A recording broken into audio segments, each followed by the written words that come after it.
আসসালামু আলাইকুম। সুপ্রিয় দর্শক এবং শ্রোতা মণ্ডলী, আশা করি সকলে ভালো আছেন। আমি জামিলুর রহমান এবং আপনারা দেখছেন মুসলিম মিরর ইউটিউব চ্যানেল এবং ফেসবুক পেজ। যে কোনো ধরনের সংবাদ শেয়ার করার আগে কি করা উচিত সে ব্যাপারে আমাদেরকে দিক নির্দেশনা দিলেন কাবা শরীফের সম্মানীয় ইমাম হজরত। কে সেই সম্মানিত ইমাম? তিনি আমাদেরকে কি বললেন? সংবাদ শেয়ার করার আগে কি বা করতে হবে? এই বিষয়গুলো আমরা এখন জেনে নেব। চলুন সময় নষ্ট না করে আমরা মূল জায়গায় চলে যাই। যে কোনো সংবাদ শেয়ার করার আগে যাচাই করে নিতে হবে, এই মর্মে বক্তব্য রাখলেন কাবা শরীফের সম্মানিত ইমাম সাহেব। তিনি বললেন, যে কোনো সংবাদ শেয়ার করার আগে তা যাচাই করে নিতে হবে এবং ভুয়া অ্যাকাউন্ট থেকে প্রচারিত বিভ্রান্তিমূলক বক্তব্য ও মিথ্যা ফতোয়া প্রচার করা থেকে আমাদের বিরত থাকতে হবে।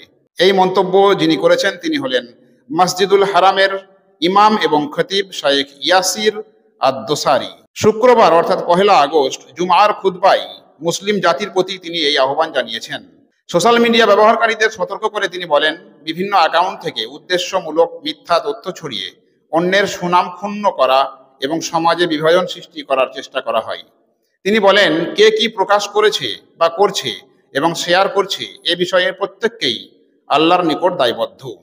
প্রযুক্তির ব্যবহারে সৌদি আরবের অগ্রণী ভূমিকাকে সাধুবাদ জানিয়ে তিনি বলেন, সমাজ সেবায় প্রযুক্তির সদ্ব্যবহারে সৌদি আরব গুরুত্বপূর্ণ ও সুদূর প্রসারী পদক্ষেপ নিচ্ছে।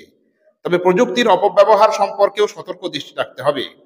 তিনি বলেন, স্মার্টফোন বর্তমানে সংযোগের মাধ্যম থেকে বিচ্ছিন্নতার মাধ্যমে পরিণত হয়েছে। অযথা স্ক্রলিং, উদ্দেশ্যহীন ভিডিও দেখার ফলে মানুষ একে অপরের পাশাপাশি একসঙ্গে থাকলেও অনেকটাই তারা বিচ্ছিন্ন হয়ে যাচ্ছেন। এসব বিপদকে আগেভাগেই চিহ্নিত করতে হবে এবং জীবনে ভারসাম্য ফিরিয়ে আনতে হবে।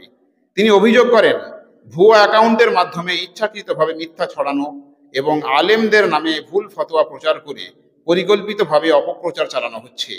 এছাড়া তিনি ডিজিটাল আসক্তি থেকে মুক্তি পেতে মাঝে মাঝে প্রযুক্তি থেকে বিরতি নেওয়ার এবং জীবনের অন্যান্য প্রয়োজনগুলোকে অগ্রাধিকার দেওয়ার পরামর্শ দেন। আমরা সকলেই এরকম একজন বিশিষ্ট ব্যক্তি, তার পরামর্শগুলোকে জীবনের পাথেয় হিসাবে মেনে নিয়ে সোশ্যাল মিডিয়াতে বিভিন্ন ধরনের খবর পোস্ট করার আগে তার দিক নির্দেশনা মেনে চলার চেষ্টা করব।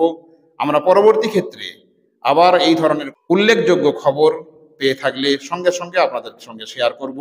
সকলে ভালো থাকবেন, সুস্থ থাকবেন। আসসালামু আলাইকুম।